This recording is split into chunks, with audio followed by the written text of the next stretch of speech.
Good afternoon Hindi medium के student. आज हम हिंदी व्याकरण में मुहावरे पढ़ेंगे। सबसे पहले हम जानेंगे कि मुहावरे क्या होते हैं, इसका अर्थ क्या होता है और इसका प्रयोग हम किस प्रकार से कर सकते हैं। सबसे पहले हम ध्यान देंगे मुहावरे का अर्थ। मुहावरा शब्द का अर्थ है अभ्यास। मुहावरे का अर्थ क्या है? अभ्यास। जब कोई शब्द समूह, पद या वाक्यांश निरंतर अभ्यास के कारण सामान्य अर्थ न देकर विशेष अर्थ व्यक्त करने लगता है, तब उसे मुहावरा कहते हैं। जैसे कोई भी शब्द, समूह या पद या वाक्यांश लगातार अभ्यास करने के कारण क्या हो जाता है? सामान्य अर्थ न देकर विशेष अर्थ उसका निकलता है। तो वही जो विशेष अर्थ निकलता है वही मुहावरा कहलाता है। इसी प्रकार व्यक्ति अपने कथन की पुष्टि के लिए जो प्रमाण देता है उसे लोकोक्ति कहते हैं। अगर कोई सी भी बात, कोई सा भी कथन कोई व्यक्ति कर रहा है और उसकी पुष्टि दे रहा है तो वो किसका कारण बनती है? लोकोक्ति का कारण। उसका जो प्रमाण आता है निकलकर सामने वो क्या कहलाता है? लोकोक्ति। तो यह कथन अपने आप में पूर्ण होता है। अब कुछ मुहावरों के उदाहरण यहाँ पर हम देखेंगे, जो या तो शब्द समूह है, पद है या वाक्यांश है। जब निरंतर हम इसकी बात करेंगे तो वो सामान्य अर्थ ना देकर क्या देगा? एक विशेष अर्थ। जैसे अंधे की लाठी। अंधे की लाठी मतलब एकमात्र सहारा। या वाक्य बना सकते हैं, श्रवण कुमार अपने माता पिता के लिए अंधे की लकड़ी था। लाठी था, लकड़ी या लाठी एक ही बात है। लकड़ी लिख सकते हो या लाठी भी लिख सकते हो, ठीक है। अपने पैरों पर खड़े होना, आत्मनिर्भर होना। भारत अब परमाणु शक्ति के क्षेत्र में अपने पैरों पर खड़ा हो गया है। स्वयं को विकसित करना है ना, आत्मनिर्भर बनाना, उसको कहा जाता है अपने पैरों पर खड़े होना। आसमान सिर पर उठाना। अब आसमान सिर पर उठाने से मतलब आसमान को सिर पर उठाने से नहीं, बल्कि क्या है? इतना अधिक शोर करना कि ऐसा लगे कि आसमान हमारे बिल्कुल सिर पर है। तो इसका वाक्य क्या बनेगा? शिक्षक के कक्षा से बाहर जाते ही छात्रों ने आसमान सिर पर उठा लिया, यानी अत्यधिक शोर करना शुरू कर दिया। आकाश पाताल का अंतर। आकाश और पाताल का अंतर, अत्यधिक अंतर जिसको कहा जाएगा। तो आलसी लोगों की कथनी करनी में आकाश पाताल का अंतर होता है। जो आलसी लोग होते हैं वो ना तो कुछ करते हैं ना कहते हैं। आंखें दिखाना यानी डराना धमकाना।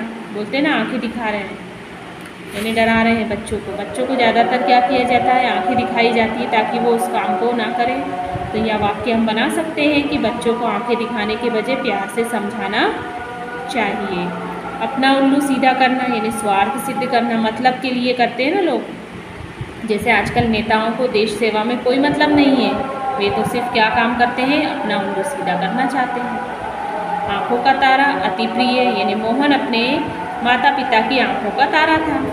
आड़े हाथों लेना, कठोरता से पेश आना। कक्षा में शैतान विद्यार्थियों को शिक्षक ने आड़े हाथों लिया, यानी उनको सख्त क्या किया? सजा दी या उनको डांट लगाई। आँखों का तारा यानी अति प्रिय, बहुत प्यारा। हर बच्चे अपने माँ बाप की आँखों का तारा होते हैं। आस्तीन का सांप। क्या होगा? आस्तीन का सांप यानी धोखेबाज मित्र। आस्तीन में सांप है मतलब पास में हमारे जो मित्र हैं वो ज़रूरी नहीं कि वो हमारा अच्छा प्रतिपक्षक हो, वो हमारा दुश्मन भी हो सकता है। तो आजकल कुछ मित्र आस्तीन के सांप के समान होते हैं। आँखों में धूल झोंकना, धोखा देना।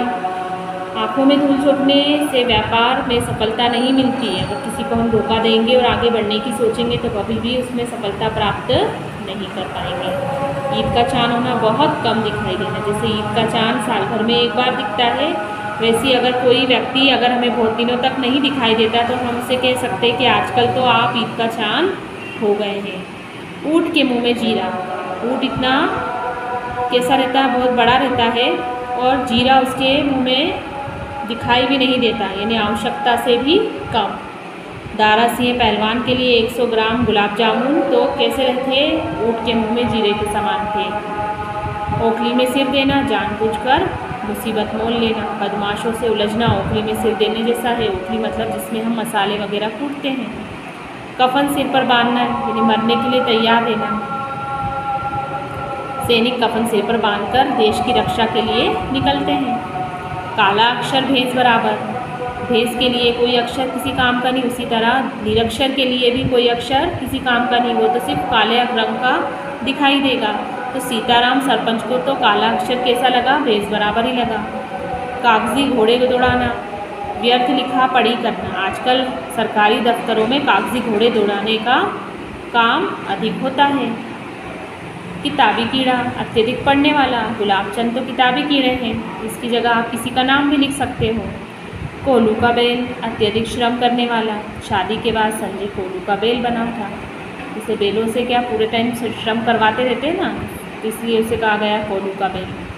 गड़े मुर्दे उखाड़ना, पिछली बातों को दोहराना। बच्चों की आदत होती है बहुत पुरानी बातें पूरे टाइम करते हैं, तो उसे कहा जाता है गड़े मुर्दे उखाड़ना। गागर में सागर, मतलब थोड़े में बहुत कुछ कहना। सागर भी, बिहरी के दोहे को सागर में, बिहारी के दोहे को क्या के साथ कह सकते हैं आप, गागर में सागर में।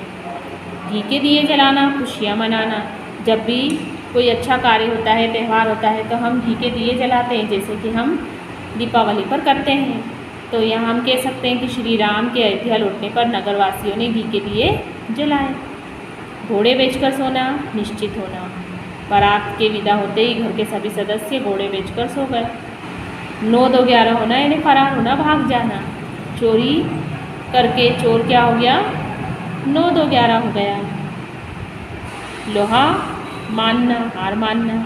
धनुर्विद्या में सभी अर्जुन का लोहा मानते थे, या किसी का भी नाम लिखकर भी आप बता सकते हैं कि उनका लोहा माना जा सकता है। लकीर का फकीर, परंपरावादी। पुराने लोग लकीर के फकीर के समान होते हैं। कसौटी पर कसना, कड़ी परीक्षा करना। सोने की परीक्षा कसौटी पर कसने पर ही होती है।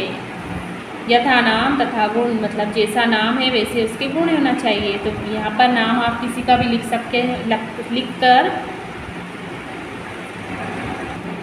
बोल सकते हैं कि विद्यानंतो यथा नाम तथा गुण है। धरना देना, जमकर बैठना। आजकल मंत्रियों के बगले में सामने धरना दिए बिना कोई काम ही नहीं होता।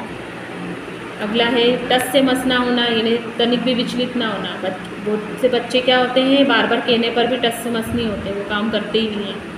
पहाड़ टूट पड़ना, बाहरी समस्या सामने आना। इसमें किसी का भी लिख सकते हो आप कि पति और पुत्र की मृत्यु हो जाने पर अहिल्याबाई, या झांसी की रानी का भी लिख सकते हो आप इसमें। तो अहिल्याबाई के सामने मुसीबतों का पहाड़ टूट पड़ा। ऊंची दुकान फीका पकवान, यानी वास्तविकता का अभाव। तो यहाँ हम बता सकते हैं कि एक मिठाई के दाम नहीं है, जबकि वो शोकेस में सजा कर रखी है, तो क्या हो जाएगा इसको, ऊंची दुकान फीके पकवान। जिसकी लाठी उसी की भैंस, मतलब शक्तिशाली का बोलबाला होता है, मतलब जिसके पास शक्ति होती है वही सर्वोपरि होता है। तो प्रजातंत्र के लिए जिसकी लाठी उसी की भैंस वाली कहावत चल पड़ी है। डूबते को तिनके का सहारा, विपत्ति में थोड़ी मदद भी मिल जाए तो बहुत होती है। तो गरीब रामू की नौकरी लग गई, यानी उसको डूबते को तिनके का सहारा मिल गया। हवाई किले बनाना, ऊंची ऊंची बातें करना, डींगे हटना जो होता है ना, बड़ी बड़ी बातें करना। हवाई किला बनाने से काम नहीं चलता, व्यक्ति को धरातल पर यानी धरती पर रहकर ही काम करना पड़ता है। हवा में उड़ने से कोई बात होती नहीं है। सोने की चिड़िया, अत्यंत समृद्ध। भारत क्या कहलाता था प्राचीन काल में, सोने की चिड़िया कहलाता था। तो आप इसमें से कम 20 मुहावरों को पढ़ना है, समझना है, लिखना है।